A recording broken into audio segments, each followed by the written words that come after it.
All right. Hello, everyone. My name is Mackenzie. I'm a product manager here at Fermyon, and I also have Karthik. I'll let him introduce himself. Hey, I'm Karthik Ganeshram. I'm a software engineer at Fermyon. And welcome to the November edition of Fermyon Cloud Office Hours. Crazy, it's so early in the month. We got lucky in that the first Wednesday of the month is the first day. So also happy November to everyone tuning in. If you want to share where you're listening from, we'd love to hear where you're at in the world.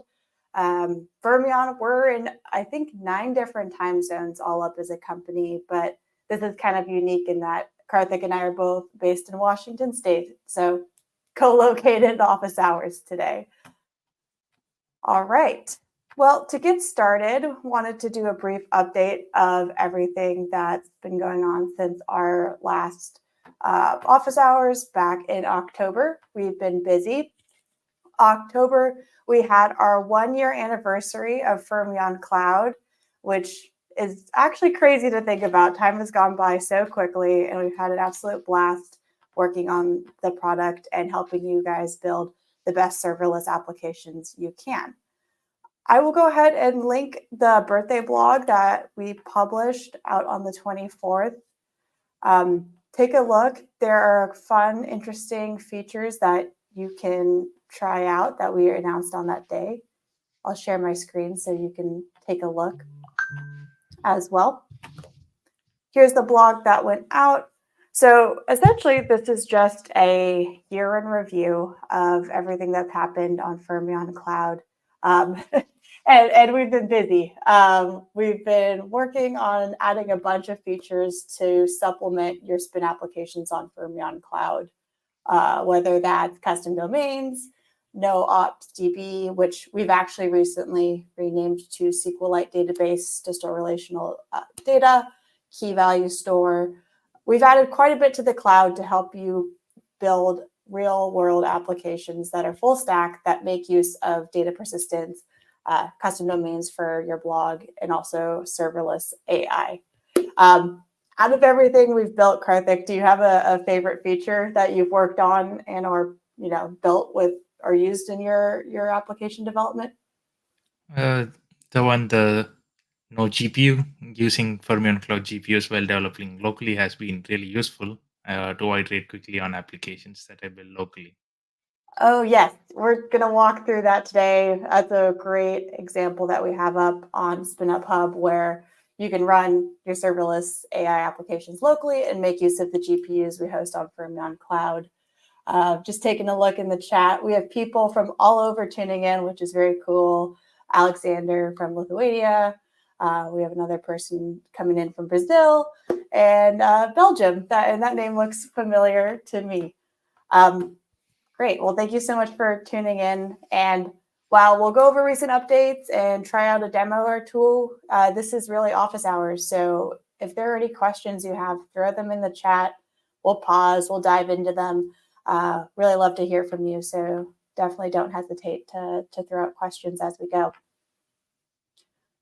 So in terms of what's new that we announced on Fermyon Cloud's birthday, our SQLite databases are now in open beta, which means no need for Typeform surveys in order to get access. You can check it out today and give it a try. And Karthik has a really cool demo that we'll take a look at that uses our SQLite database feature.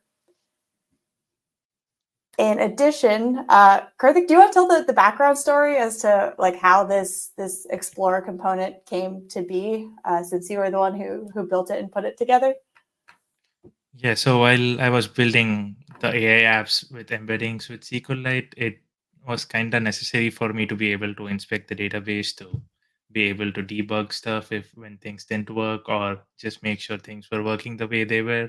And there were also requests from a couple of users wanting to be able to have some visibility into what's in their database without having to run it through a spin app. So the easiest solution was to build a spin app that looks like a CLI where you could just, which behaves like a shell into your SQLite database that allows you to explore the contents of your database and run queries against it.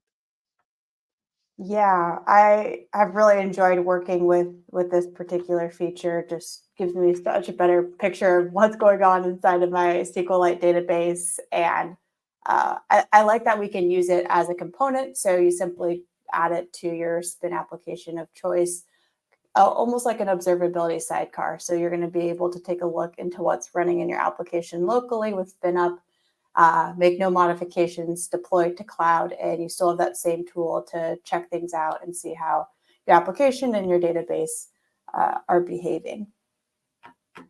So super useful. I'll put the link down below. We're going to see it in action here in a little bit, but if you visit our SpinUp Hub, that's where you can get the template, download, and install it. All right, and here's a short example. Another feature we released on the Fermyon Cloud birthday is the ability to link your applications to a SQLite database. And this is super helpful if you're looking to perhaps have more than one application reference the same database. You can use links to connect that spin application to the database that's running in Fermyon Cloud and manage those independently. So you have the life cycle of your spin application and the life cycle of your database that you can really decide how to connect those two resources together. And if you want just the same really smooth default experience, that's still there for you when you deploy your spin application. We'll ask if you would like to create a database, create the link for you, supply you with a name. So if you are just getting started and you don't want to really think too much about how you want to wire up your spin apps to your SQLite databases, this is something you don't have to really worry about right away, but is available when you're ready to perhaps take that next step. And lastly, if it's been a while since you've checked out the Fermyon Cloud dashboard, we've done a refresh. So you have a lot more space to explore your application and learn a little bit about what's going on. We present your logs, the request counts, so the traffic that's coming into your application. You can check out your domains, whether it's a custom domain or a custom Fermyon subdomain.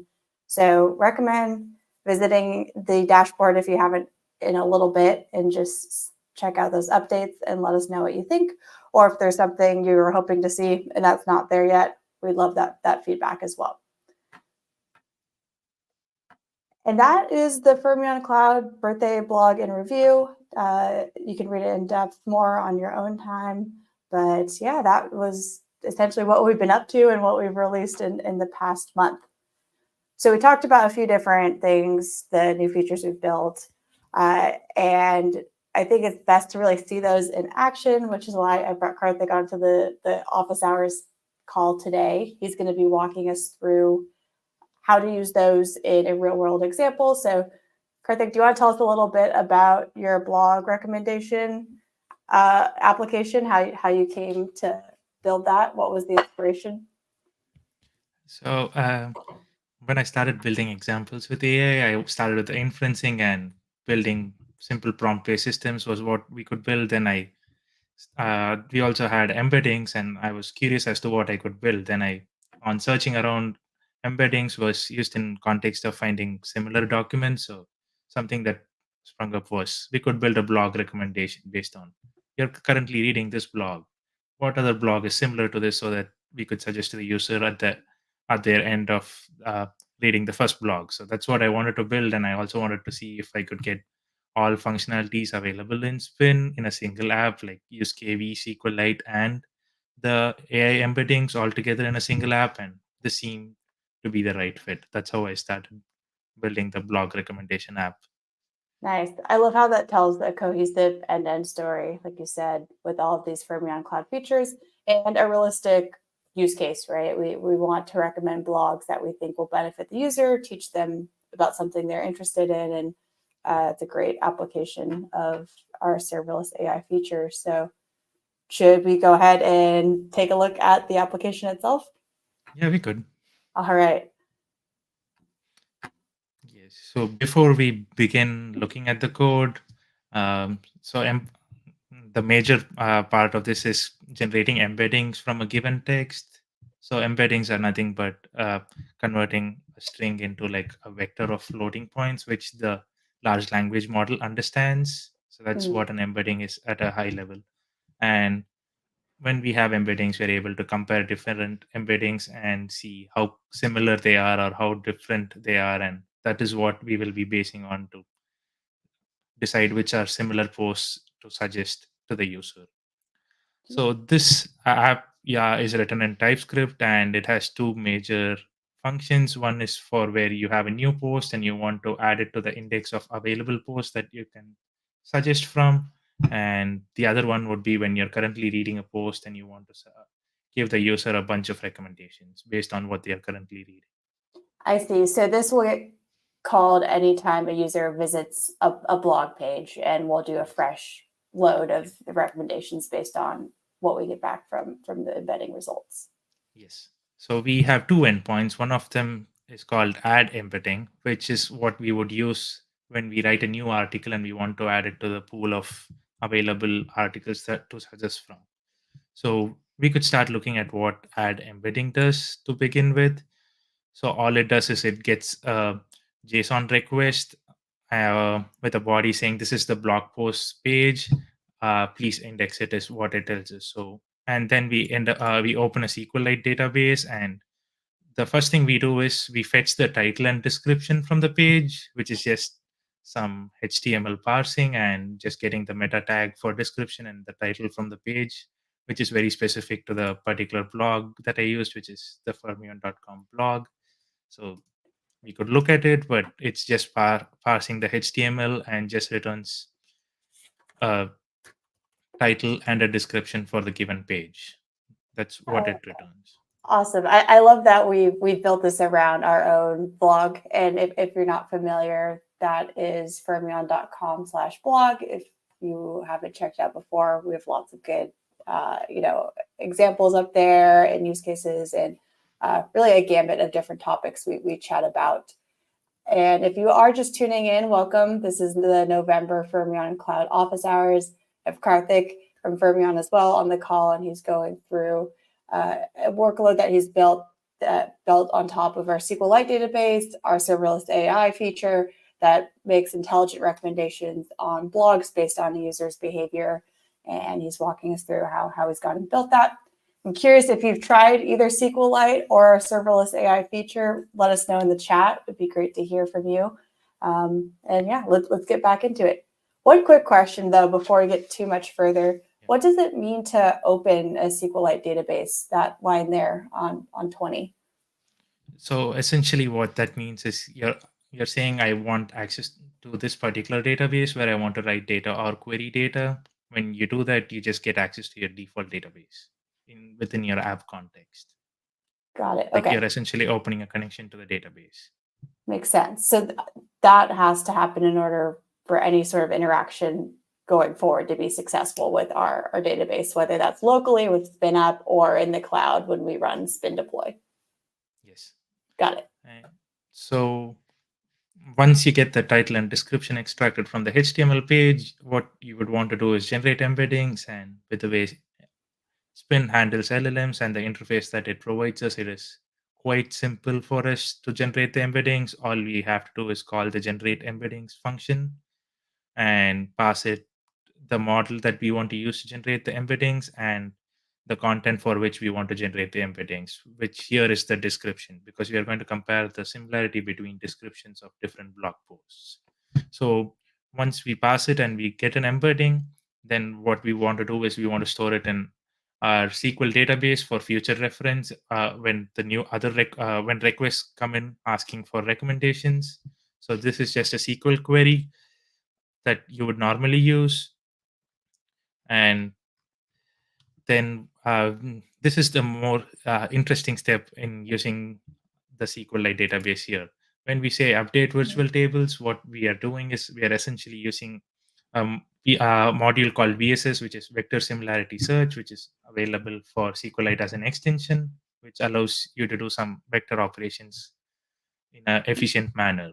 So and it also uses virtual tables, which is how extensions work in SQLite. So what we are doing is we are taking the embeddings and storing them on the virtual table for future purposes. That's how we add a new document to the SQLite table for use. Did you And have, yeah, sorry, just a quick question about that. Did you have to do anything specific to enable the vector feature on the Fermyon Cloud SQLite database? Or what were uh, the steps there? yeah. The Fermyon Cloud SQLite database comes with the vector extension enabled by default, so there is no special step to be done. But one caveat here is that on local spin, we still do not have vector support, so we could use runtime config and connect to SQLite databases that offer vector extensions in the time being, while spin does not have it yet. Got it. So works by default when we run the spin deploy. And if we want to try the local case, we might get a bit creative with our runtime configuration, which we could dive into a little bit more later, but makes perfect sense. Let's keep going. So that's how you add a blog post. And now comes the more interesting part where you want to generate a recommendation. So that endpoint works in a very similar manner. So here is where we also use KV for caching purposes, but I will get into the KV part once we look at the core logic. After we look at the core logic of how we generate recommendations, we again open a connection to the SQLite database, and then we get the description of the current block that they are reading from the database, because we are just passing around paths here. And once we have the description, we generate embeddings in a very similar manner to how we did while we were adding to the index. And once you generate an embedding, now it's all a matter of a SQL query where we try to calculate the similarity between different embeddings. So if we look at this query, all it says is select row ID from VSS blog post, which is the virtual table where we have all our embeddings, and where VSS search embedding, where we are providing the current embedding of the description.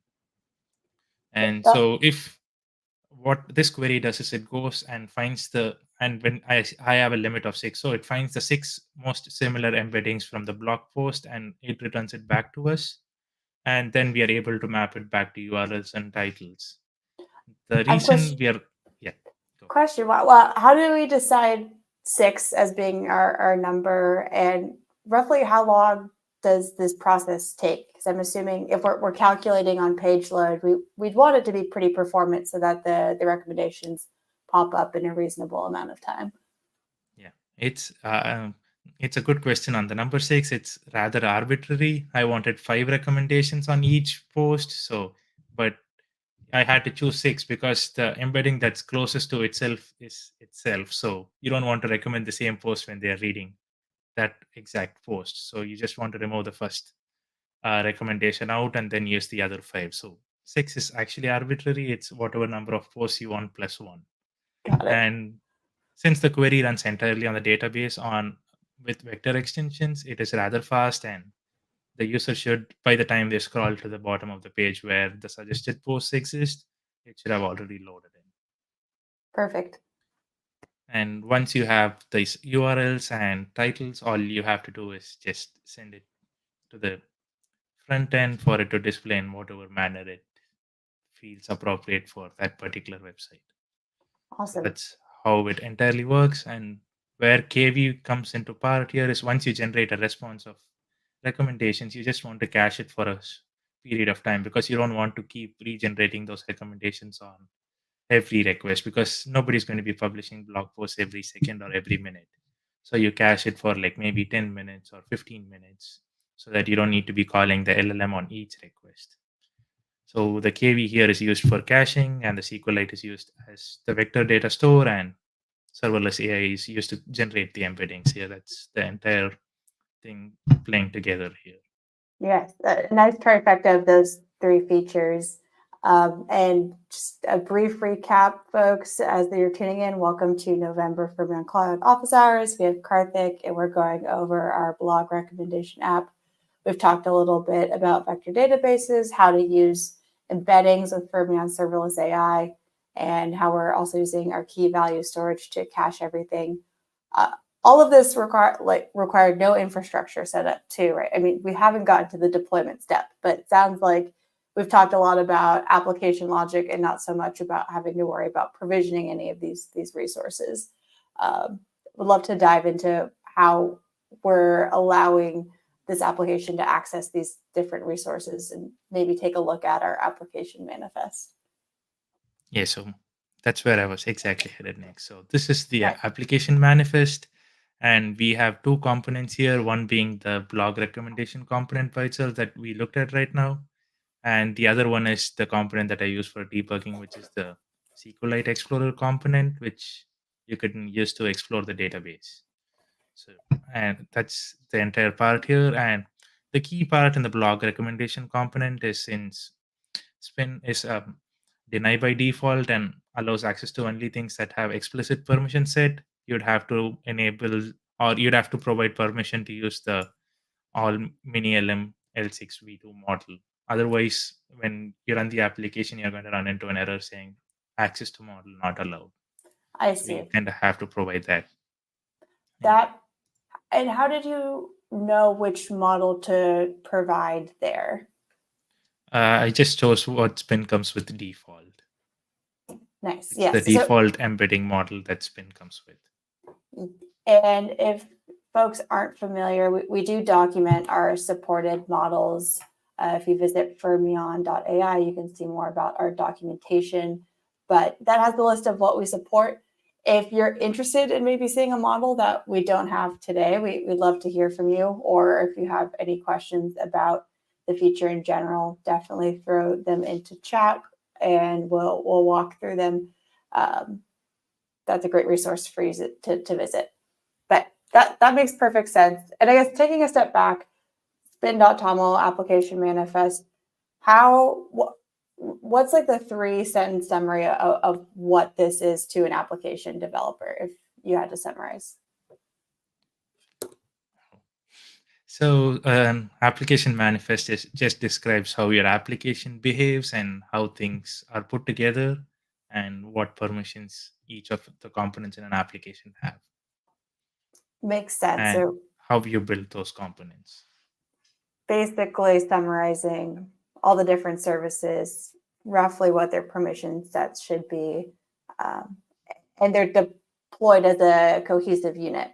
Is that correct? And how they fit together and along the endpoints is what the application manifest describes to us. Perfect. So could we talk a little bit about the component you've added down at the bottom, the SQL CLI? Yeah.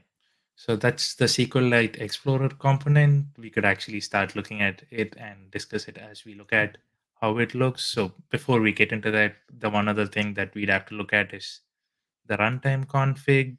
So this is where, since I said Spin doesn't support vector extensions locally, I've gone ahead and created a database on Terso, which has vectors extensions enabled, and I have the configuration to connect to it as a part of runtime config.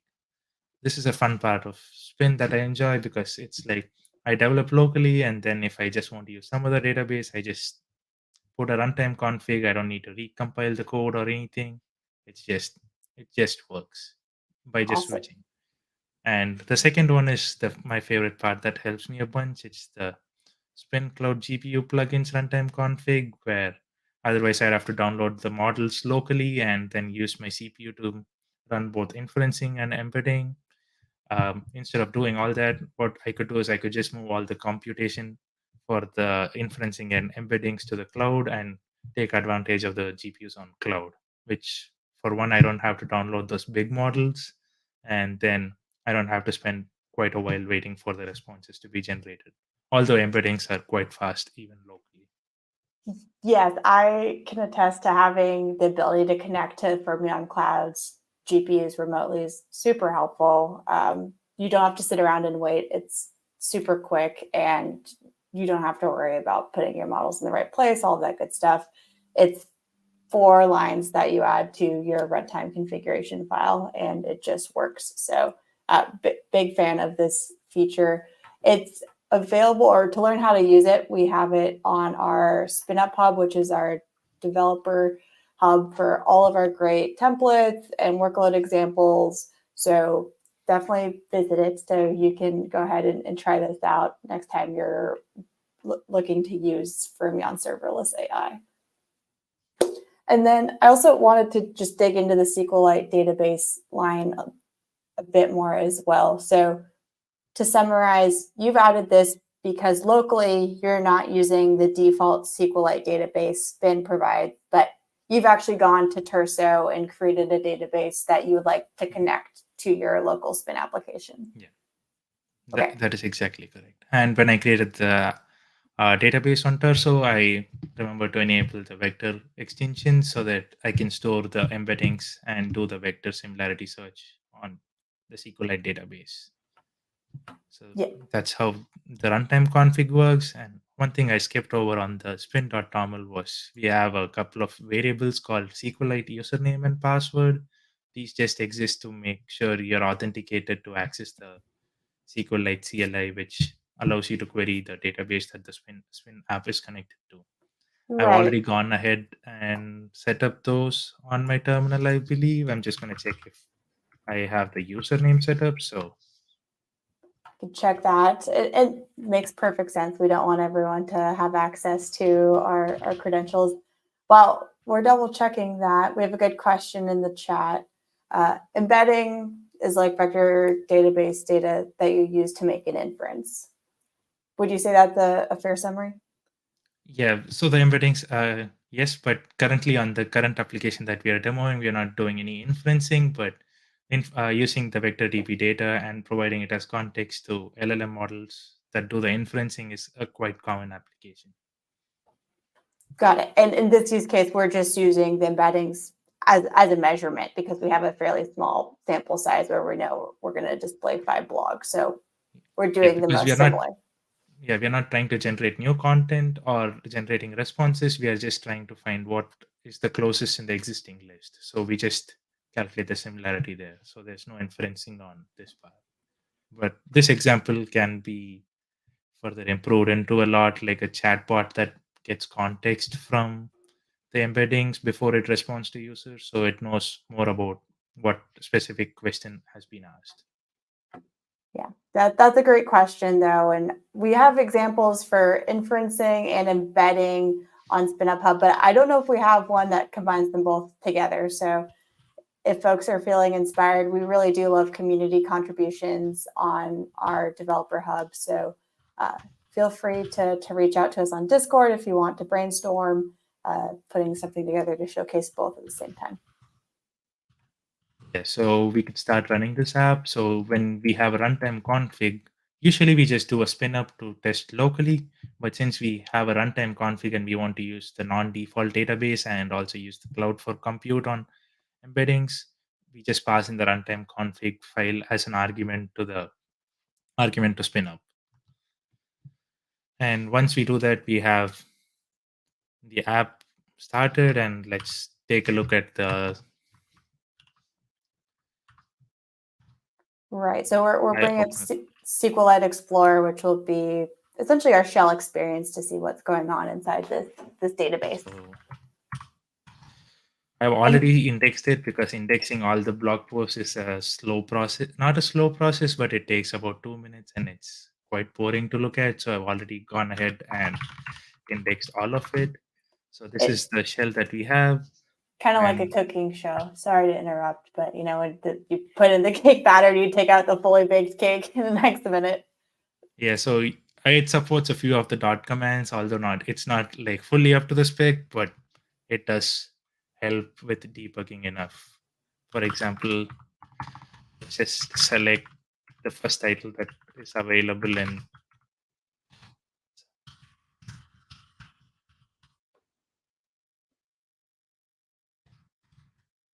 uh, Yes, remembering the table name is half the battle sometimes. so we have a JSON response by default saying the title is Fermyon serverless.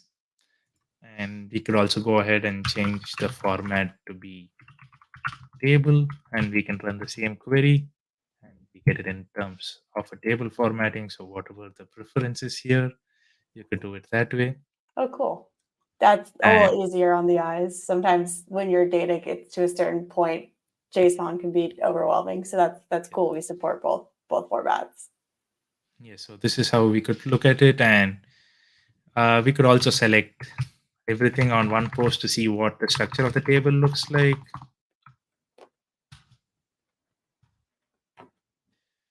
And although it's a lot of horizontal scroll, we have our URL and the title. Then we have the description, and we have the embedding here, which is a 384 length of floating point numbers, which is what the LLM generates, and the vectors, we do a vector similarity search between them. This is how the post is organized here. Is Great. there So anything else that we would want to show on the SQLite Explorer? I think this is good coverage. So we've seen we can explore the help commands, display the data in multiple different ways, check to make sure our application is behaving as it should. So we're seeing the fields populated and our embeddings being returned successfully. So I think Yeah. that's great. There is also the dump command, but that's highly experimental, or I just started working on it and it just exists. So it might work or it might not. That's a good call to action at home. Now that SQLite database is out of private beta, try it out. Let us know how it's working. Explain to me why someone would want to use the dump command. So if you have some data in your database and then you want to export it out and you want to move it elsewhere, so that's where you'd use a dump to get a file that will help you regenerate the data, or regenerate to the current state of the database elsewhere, or it's more like a backup. Got it. So a way to access the data that we've put, which might be interesting for you if you're running this locally. It's perhaps a demo application and you want to import that data into your Fermyon Cloud database. Being able to export from the local database and import to Fermyon Cloud would be helpful. Yeah, I think now we can go ahead and generate our first recommendation and see Woohoo. how that turns out. All right. And to summarize, that was us taking a look at SQLite Explorer, which Karthik himself has built. It's available on SpinUp Hub for you to try out today. It's a great tool for you to run commands against your SQLite database, explore the data, and available for anyone to use. So visit the URL below and let us know what you think. Yeah, so I had already copy pasted or set up the test commands to make it easier so that I don't have any typos while I write those commands. So Nice. what we are essentially saying is we want to send a request to the get recommendations endpoint, and we are saying, assuming we are currently reading the WebAssembly, OSI, and the component model blog. So we would want some recommendations to continue after we finish this. So when I send a request in, we are able to see that it generates the blog paths and titles of the next 5 closest things. And it was rather fast this time, which I doubt it was because it was already cached and tested. We can find out if that was the case. And our app says it's responding from cache, which means we have not gone ahead and unnecessarily called the LLMs to generate embeddings there. Nice. So we had that We data could, available. yeah, we could try something else that's, I hope, is not in cache. And I want to see how well we did. So you provided an article about WebAssembly, Yeah, I think Wasm, the this would be component easier model. when I move to the GUI where we present it Oh, nice. Okay, we can instead go of the over it. JSON format. All right. Well, we'll hold the testing for later. Let's give it a try with another query. So we just did the blog path thing, our new blog post, which if it's titled "Pass is not dead," and we just generated recommendations, and these were not from the cache. It took like a second for the recommendations to come back. So, and if I do it again, it's going to be much faster because it comes from the cache, which is the KV store.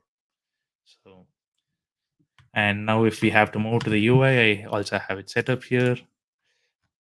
And if you want to compare how it, all it does is just takes the list and creates a bunch of elements and puts it under the suggested articles. Not the prettiest UI, but Hey, it works though. We have, once we're done with our article, we have a good direction on where we should go next. And so if you want to compare the suggested articles, this is about Wasm and the component model, I would say it's quite decent. Yeah, I would say so. You'd probably be interested in learning about language support and storage. So yeah, I think it's done a good job, especially if you've gone through our blog. We have a lot of different topics involved. So I think this is a great list that it's pulled. Yeah, what we could do is we could just click on this one that's going to take us to the next post, and then scroll all the way to the bottom, and you could see the recommendations, and it is just going to recommend similar items, and thus you could keep going from one to the other. Cool. And so to summarize how this application is working, we're using a local key value store that was provisioned and managed by Spin. We're using a SQLite database that you've set up with Terso for vector search. And we are using Fermyon Cloud GPU for performance reasons. And this application is running locally on your machine. Yeah. Very And cool. I think I skipped over one part when I said I created the Terso database. I also ran migrations against it, which to set up the tables, and we could look at the migrations that I ran. So this you just create essentially just creates a table with the fields of the URL, title, and description with embeddings, and then you also create the most important part is this create virtual table, which essentially creates a virtual table that uses the VSS module as an extension, which allows us to do the vector similarity search. Got it. And is this called at application deployment time, or when do you run this migration script? So you could do it at application deployment time or ahead of time, or you could even do it once you deploy it and before your app gets your first request, you can still run the migrations. Got it. And I could use a similar script, let's say, not to migrate this data into Fermyon Cloud SQLite database. Yeah, you would use exact same script to migrate it to Fermyon Cloud database as well. Got it. Another question in chat for folks following along: is this code available in GitHub? Yes, it is. I think it's under the AI examples repo on Fermyon. Nice. Okay. Well, I will take a look to see if I can share that link with everyone. But yes, it's available on GitHub, and we definitely encourage folks to take a look and let us know what you think. Try it out, build upon it. It should all be there. So I'll grab that for folks. So we're running this locally. Should we explore deploying it to Fermyon Cloud to see how it works there? We could. I might want to just delete whatever SQLite database I already have, or it's going to take a bit longer to deploy because then we have to run our indexing on it, which is going to take about 2-3 minutes of us just staring at logs, I think, but we could do it.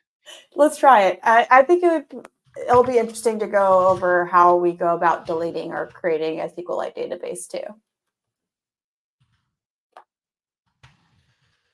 So the Spin Cloud SQLite list command is essentially how we discover what databases we have available, right? Yeah. And I see a few things there. Yeah. Do you want to explain to me what Passionate Plum is? Well, that's the database's name that has been created, and the app that is using it is called the Doc Chatbot, and it uses a label called default to link to that particular database. I'm just going to get rid of the database and create a new one. Got it. So we have a generated name, and that label default is how we're linking our Spin application to Passionate Plum, who's unfortunately no longer with us. We've deleted it. We'll go ahead and create a new one. Let's.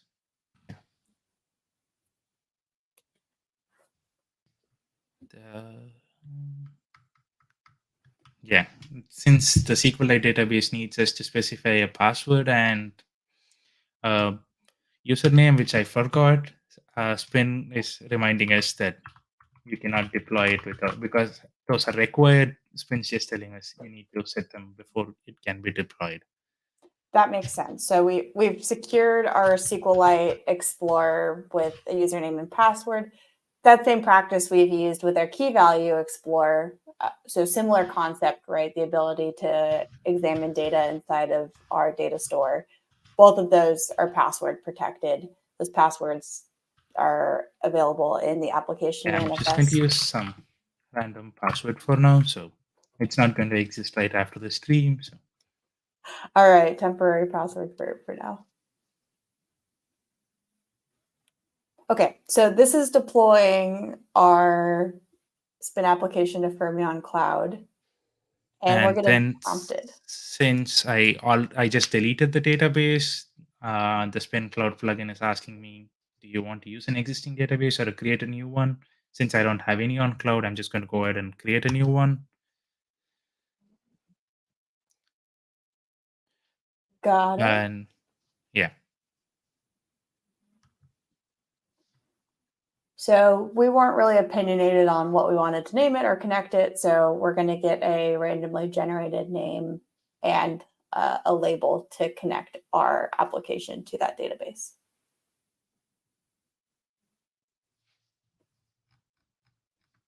And now it deploys. So if you're curious about the spin SQLite commands, they should all be available on our cloud reference documentation. And we also have a changelog post. So really recommend checking that out to see what's new. We post all of our updates about the cloud plugin there as well.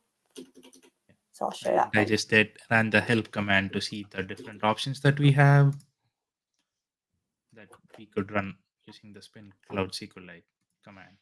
Oh, perfect. And now that we have created the database, we kind of need to run the migration now so that the tables are ready on the database there. So we'd want to do a Spin Cloud SQLite and then execute that.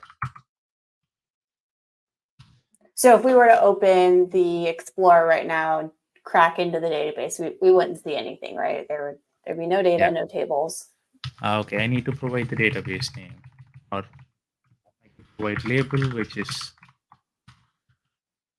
or do I need both? I think you might need both. Wonderful gooseberry, if I got that correct. You did. Yes.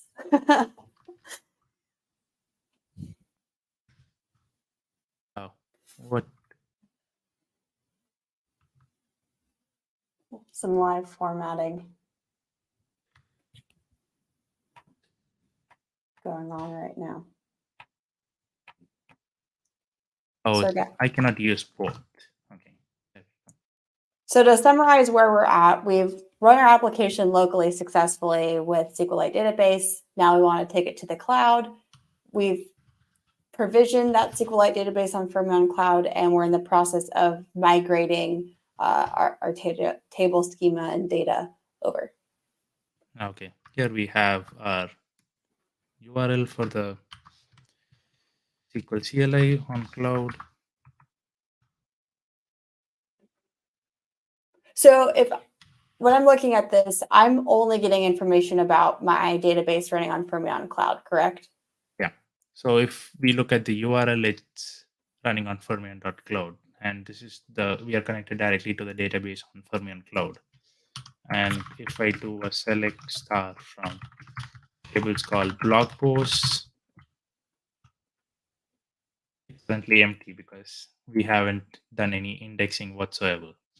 So, and if you want to do the indexing, I have a script that I have, which I think needs the URL again. Let me just grab the URL.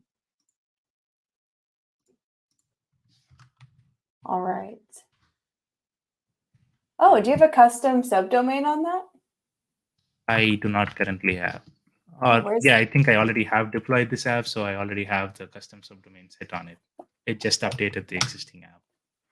So for those of you who aren't familiar, whenever you deploy Fermyon Cloud or an application of Fermyon Cloud, we'll give you a domain that is the application name followed by typically 6 random characters .fermyon.app. So you have static ingress to your app. you can change that to be custom. So we support custom subdomains where you could change it to whatever you like, .fermyon.app or full custom domains. But Karthik here has already updated it to be a nice and friendly URL. Yeah, so I already have a script which just reads the list of blog posts and then does an individual request for each of those to ask for it to be added to the index. And this is just a handy helper script that I wrote to populate the database. And the first variable just provides the base URL of where the app lives. And so when I run it, it's just going through each of the blog posts, getting the descriptions, generating embeddings, and storing it on the database in cloud. I'm curious, how many blog posts, do you know how many blog posts we have? The list that I'm using is slightly outdated, but that has about 160 blog posts. That's a lot of content. That sounds pretty cool. And so it'll go through and it's going to update every single one. Yeah. We could potentially just stop it at where it is and we could just query with the limited subset it has, because otherwise it's going to run for 2 minutes or whatever. You know what could be a good use of that time? Yeah. We should check out the Fermyon Cloud dashboard to look at that application and some of the new UI changes we've added recently. I might need a hard refresh to get the new UI. Yeah, there we go. There we go. Okay, so we've gone from our squished tiny column about our data to the entire view, which is fantastic. And you can see here, anyone who logs into your cloud.fermyon.com account, you'll get a view of the activity from the past 24 hours. So we have some nice application logs that says we've been successful in inserting data and updating our virtual tables and also our request count.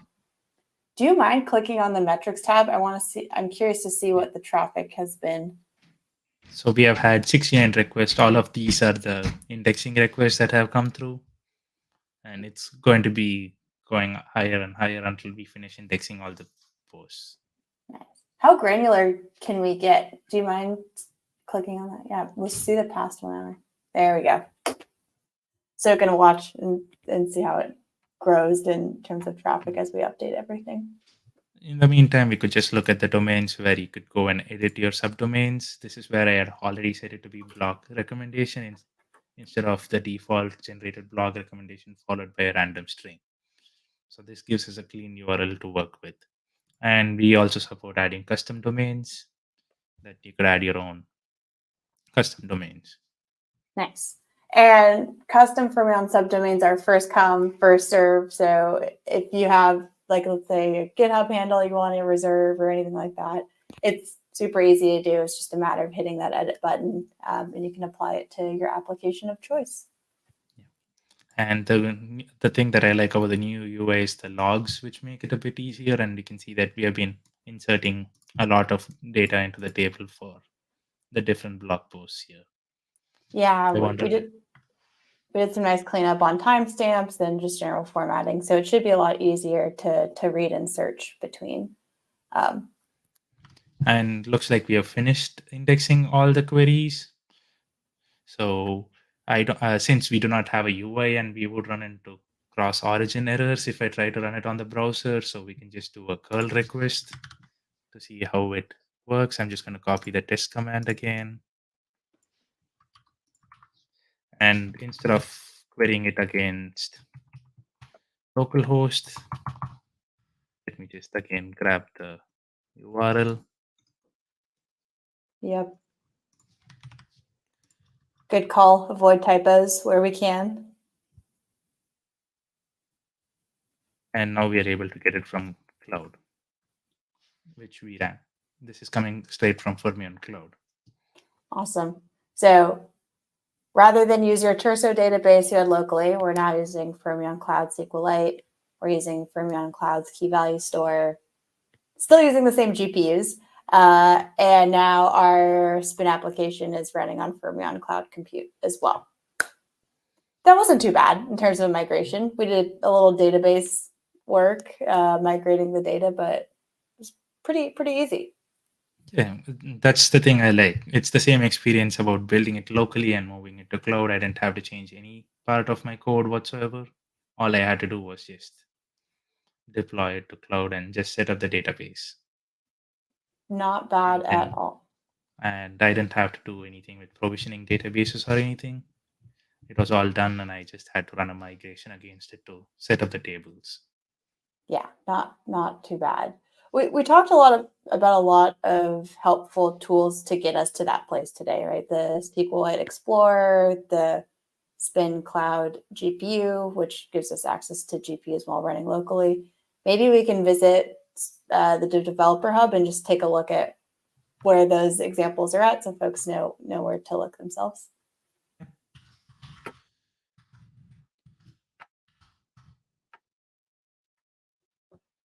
The Spin Developer Hub with all the examples, plugins, and templates, and everything in the Spin universe. So Nice. it Yep. just and this is the Spin Cloud GPU plugin that we were using to run our inferences or embeddings on cloud while developing the app locally. Gotcha. So when we click in, you can see how to install, and then if you're eager to dig even deeper, there's a link to GitHub to explore. You can also see And who submitted it.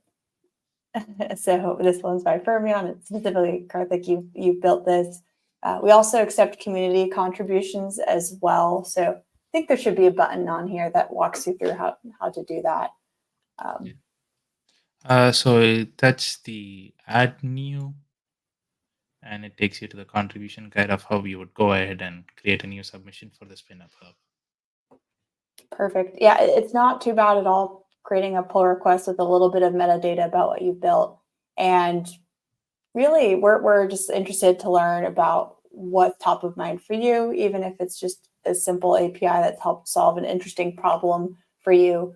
Love to have these examples to inspire other developers on how they can best use Spin and Fermyon Cloud. So definitely take a look. And if you're feeling creative, love a submission.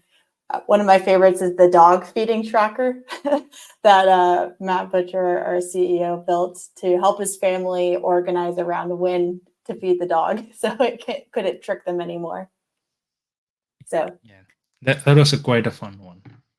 lots of good examples over there. So definitely And I also like the several serverless AI examples that we have, like the crossword helper, then the silly walk example, the sentiment analysis, and the newsreader is fun too.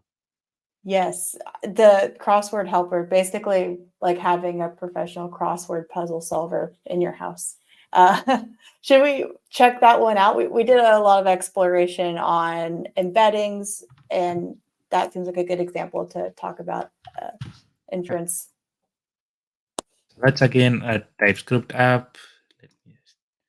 And it's quite a simple app. All it does is it gets a request which has a string on it, which is going to be the question, and all we are doing is we are creating a prompt first. We are telling the LLM that it's a bot that's going to help with that. The prompt just helps shape the responses of the LLM in a better manner or provide us with better answers. And all we do is we just say LLM infer using the particular model, and the model here chosen is the Llama 2 chat, which is also again a default model provided on Fermyon Cloud. And then we just pass the question.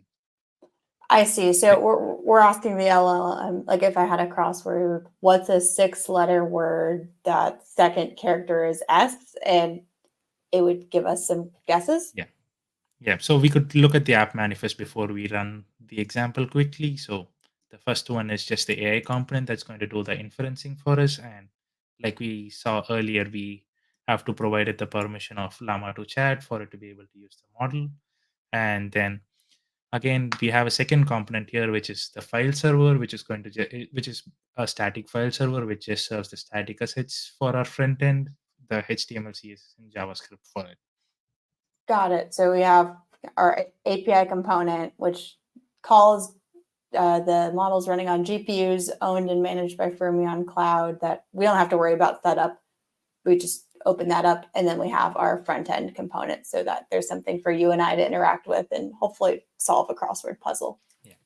So we could just, I have again set up the runtime config for this, although this is not needed. This was just me copying stuff. We just need the LLM compute because inferencing is much slower than embeddings, and we would potentially spend like a minute or a few minutes waiting for responses to be generated locally, which would not be the ideal experience, and it would not help you like iterate quickly enough. So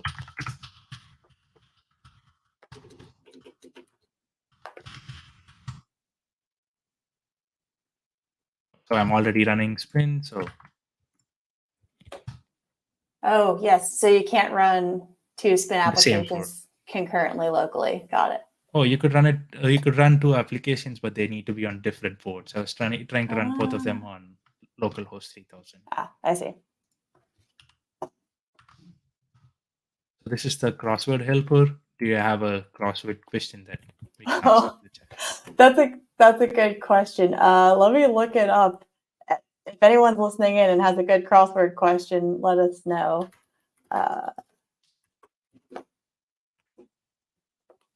Okay, I'm gonna make one up just so we have an answer. A 4-letter word whose second character is P.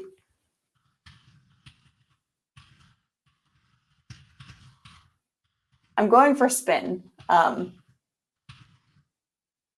We'll see if it works.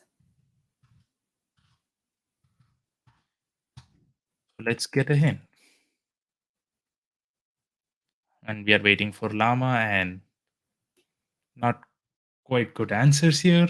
It just has, it started with the letter P. Maybe I didn't ask the question properly. Yeah, we could use some prompt engineering on this one. It was super fast, which is awesome. We're able to call our serverless AI super quickly. And I believe the past office hours, we talk a little bit about prompt engineering and a component that Justin from Fermyon has built to help improve that. So we don't have time for that today, but it would be a cool tool for us if we had a little bit more time to explore. But it would be pretty easy to get it up and running and get answers fairly quickly to help us with our hypothetical imaginary crossword. And Matt says he's still learning prompt engineering. Okay. He's still learning as well. Oh, so we could do underscores. Let's see.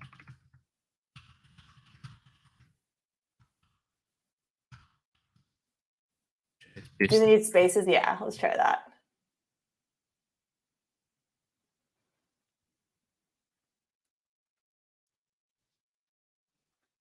Oh, yeah, I'm not too good at prompt engineering, or maybe I need to spend some time learning. We have to be pretty specific about it. You know, yeah, we'd have to be a little bit more specific and maybe have a real crossword to give it could potentially help as well. But essentially the takeaway here, try it out, see if you can get some better guesses than we could out of this. But essentially in two components, we now have a website that is calling for Fermyon serverless AI, running a quick inferencing request and getting us answers, which is pretty cool. We didn't have to handle any sort of GPU node provisioning or anything like that. And it's up and ready really, really quickly.